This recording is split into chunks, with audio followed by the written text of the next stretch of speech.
وصاروا من لحظتها يسجلون كل المحادثات اللي تصير بين أعضاء لولسك. عملية المراقبة والتجسس هذه استمرت لشهرين تقريبا، وحتى عملية اختراق موقع CIA اللي نفذوها لولسك صارت وهم تحت مراقبة FBI. يعني FBI كانوا عارفين عن العملية وعارفين انها راح تصير، ووجهوا هيكتور انه يكمل وياهم ويشارك في العملية عادي ولا كأنه شيء صاير. بعدها بطريقة ما قدروا FBI يوصلون لهويات كل أعضاء لولسك ومن ضمنهم مصطفى، ما عدا عضو واحد لليوم لا زالت هويته مجهولة. هيكتور في المقابلات اللي طلع فيها وضح ان مهمته كانت بس تسجيل المحادثات اللي بينهم، قال انه ما شارك بشكل مباشر في كشف هويات اصحابه لانه هو بنفسه ما كان يعرف هوياتهم ولا كانوا هم يعرفون هويات بعض، وللحين ما نعرف بالضبط كيف FBI كشفوا هوياتهم، لكن اكيد ان تعاون هيكتور وياهم ساعدهم بشكل كبير. يعني مصطفى يقول صح يمكن هيكتور ما كشف هوياتنا بشكل مباشر،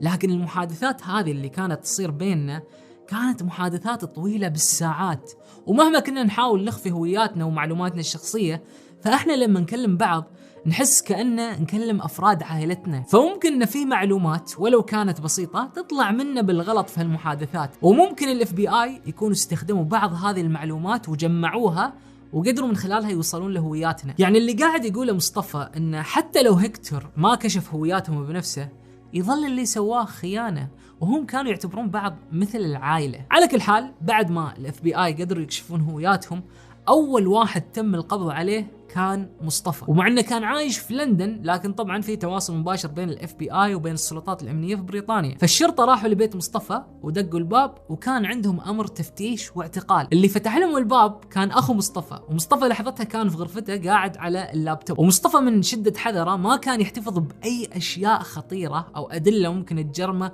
في اللابتوب، كان دائما يخفي آثاره. ومن أول ما فتح أخوه باب البيت للشرطة حس إن في شيء غلط صاير، فعلى طول أول شيء سواه هو إنه سكر اللابتوب. صح إنه ما كان محتفظ فيه بأي معلومات أو بيانات ممكن تجرمه، بس كان أحسن إنه يسكره. الشرطة دخلوا بعدها على طول للغرفة وفتشوها بشكل كامل وصادروا كل الأجهزة الإلكترونية اللي فيها وألقوا القبض على مصطفى وخذوه معاهم للقسم. طبعا أبوه وأمه كانوا مصدومين من اللي قاعد يصير، كانوا عارفين إن ولدهم يحب الكمبيوترات والألعاب والأمور هذه، لكن ما كانوا متخيلين انه هاكر ومطلوب امني. قسم الشرطه الضباط قعدوا مصطفى في غرفه عشان يسوون وياه استجواب، وعلى طول مصطفى طلب محامي. الشرطه كانوا يتاملون انه بيتعاون وياهم بسهوله كونه عمره 16 سنه يعني وصغير في السن، لكن مصطفى كان ذكي وعلى طول طلب محامي. ولاحظ ان الضباط استاءوا من هالشيء من البدايه. الشرطه عطوا مصطفى اوراق مكتوب فيها 84 تهمه هو متهم فيها، خلوا كل عمليه تهكير سواها تهمة منفصلة، فتجمعت عليه 84 تهمة. المحامي اللي تعين لمصطفى نصحه انه ما يرد على اي اسئلة ويرد عليهم بلا تعليق على كل سؤال يسألونه، وفعلا صاروا كل ما يسألونه سؤال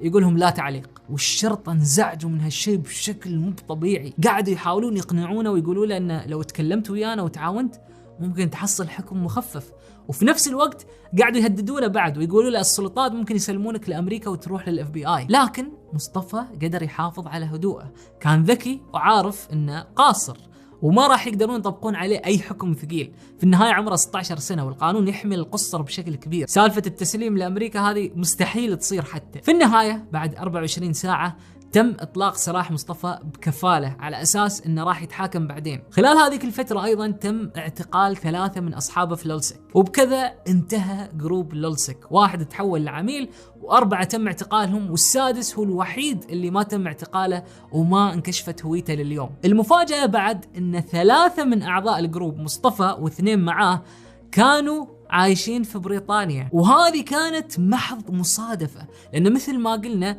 هم ما كانوا عارفين كل واحد منهم من أي دولة. وأول مرة تلاقوا فيها مصطفى وأصحابه هذيلا كانت في المحكمة، أول مرة يشوفون بعض على الواقع ويشوفون أشكالهم ووجوههم الحقيقية، مع أنهم كانوا يعتبرون بعض مثل العائلة. المفاجأة بعد أن واحد من أعضاء الجروب كان يدعي أن بنت بعمر 16 سنة، لكن لما انكشفت هويته الحقيقية طلع أن جندي سابق عمره 26 سنة. طبعا تبريره لهالشيء كان أنه يريد يحمي هويته الحقيقية بشكل أكبر، يعني يحط طبقة حماية إضافية، فكان يكذب في كل شيء. بس حتى مع كل هالكذب في النهاية انكشف وانمسك. في نهاية المحاكمة كل أعضاء الجروب انحكم عليهم بالسجن لمدة 2 إلى 2.5 ما عدا مصطفى، لأن مصطفى كان القاصر الوحيد بينهم. مصطفى انحكم عليه بالسجن 2 لكنه كان حكم معلق. الحكم المعلق معناه أن هذا الحكم ما راح يتنفذ إلا إذا ارتكب جريمة ثانية في المستقبل. وبعد انحكم عليه بخدمة مجتمعية لمدة 320 ساعة، يعني يشتغل بدون أجر في واحدة من المؤسسات المجتمعية، خلوه يشتغل في محل غير ربحي يبيع ملابس للصم والبكم. وبعد جزء من الحكم على مصطفى هو منعه من استخدام النت لمدة 2 سنين، يعني حضروه بشكل كامل من استخدام النت، ممنوع يستخدم أي جهاز يدخله للنت. بس طبعا ما كانوا يقدرون يفرضون هالحكم بشكل كامل، لأن لو كان في بيته ودخل النت كيف بيعرفون؟ جزء ثاني من الحكم عليه كان انه لازم يبلغ الشرطة اذا اشترى اي لابتوب او كمبيوتر جديد، او اذا تخلص او باع كمبيوتر قديم، كان لازم على طول يبلغ الشرطة. وكان محظور عليه انه يستخدم اي نوع من انواع التشفير، ومحظور عليه بعد انه يمسح تاريخ التصفح اللي في المتصفح عنده، ولازم يستمر يطبق كل هذه الاحكام لمدة 5 سنوات. مضت هذيك الفترة ومضت السنين وانتهت كل هذه الاحكام، ومصطفى طوى صفحة الماضي هذا وراه وترك مجال التهكير، واليوم صار يشتغل في مجالات تقنية ثانية مثل مجال البلوك تشين. ولهني نكون وصلنا لنهاية قصتنا، أتمنى تكونوا استمتعتوا فيها. إذا عجبتكم لا تنسوا زر اللايك، واللي ما مشترك في القناة يشترك، وفعلوا زر الجرس عشان توصلكم تنبيهات لما أنزل فيديوهات جديدة في القناة. وهذه بعد قصص حلوة تقدرون تدخلون عليها وتستمتعون فيها.